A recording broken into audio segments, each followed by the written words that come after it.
Hi, I'm Lisa. I'm the Barefoot Pampered Chef, and today I'm going to show you a really quick side dish. Now, for those of you who don't like Brussels sprouts, you may not like this dish, but you never know. It may be a game changer, and it may make you like Brussels sprouts. For those of you who love Brussels sprouts, you will love this dish, unless you're a vegetarian, and then you won't. I'm sorry. So there's only 3 ingredients in this side dish. If you don't include a little bit of extra virgin olive oil or some sunflower oil if you need it. So what I've already got going here in the pan, I'll show you, is some lovely bacon. I've got about 1 pound in there. I just cut it into small, fine pieces, and I've got it nice and crispy. And then I turn down the heat a little bit. Now we're gonna leave all of that nice bacon juice drippings in there, and we're gonna add our Brussels sprouts. Now these Brussels sprouts, you can do them any way you want to. You can just chop them up with your knife. You can run them over the veggie strip maker, and it makes more of a ricey type of a mixture. You can run them over the adjustable coarse grater, a regular grater. You can throw them in the manual processor. You just really kind of want them so they're fine and chopped up. I've got some bigger pieces in here, but that's fine. They'll still taste fine. So what I'm going to do is I'm going to put these in with my bacon. Now, this is a safety tip here. When you are adding something that is a vegetable, that is a high water content, to something that is a fat, it is going to react. So you want to kind of stand back or just be prepared that this is going to splatter.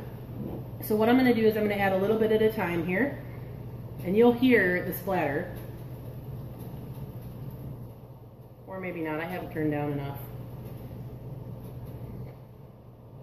But usually they do splatter pretty well. So I'm going to add all of these in. And now Brussels sprouts are kind of like spinach or kale or one of your other vegetables that you have a lot to start with, and it is going to cook down fairly well. So it may look like a lot more than you end up with. That's okay.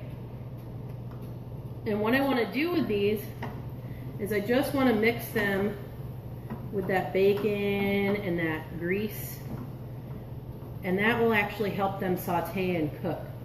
If your bacon is not fatty enough, which is fine if you use a turkey bacon or something to that extent, then you may need to add a touch of like extra virgin olive oil.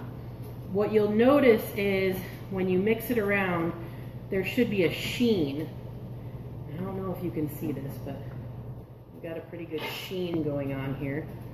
There's a nice little sheen going on to all of the Brussels sprouts. They have that nice wet look to them, and that is what means that the oils have coated them and they're going to cook up nicely. So what I'm going to do with this, I just turn the heat up a little bit so it'll start to sizzle a little bit more here, is I'm going to let this cook down maybe about 5 minutes. You don't want it to cook to mushy, you just want it to be al dente. I'm going to add a little bit of salt and pepper, and then I'm going to add my secret ingredient. This is what makes this dish just stand out from the rest of all the side dishes. Now I have had this cold and warm. You can take it to a party, either way, it's fine. So the secret ingredient, and I happen to have a bag of it from a bulk store. You can find it in most of your spice aisles. These are caraway seeds. So caraway pretty much is what's in your rye bread or even in a caraway rye cheese. So it has this flavor, this smell of rye bread. Now you could use this dish. I'm using about 2 tablespoons of these for this big batch. You can use as much or as little as you want. This dish would taste really good on a Reuben sandwich in place of the sauerkraut, just because your Brussels sprouts are kind of a cabbagey like vegetable. You have your bacon in there, and then this caraway gives it the rye flavor, like the rye that you would have on a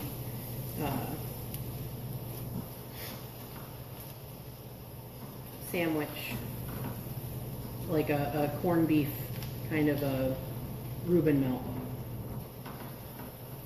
And so like I said, I'm just gonna let this sit and cook down a little while.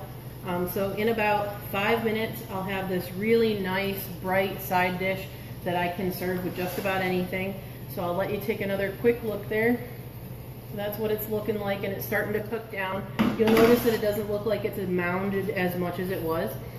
You can find the items that I use to grate the Brussels sprouts at www.pamperedchef.biz/Lisa Wright, LISAWRIGHT. And I hope that you enjoy this side dish. Thanks, and have a great weekend.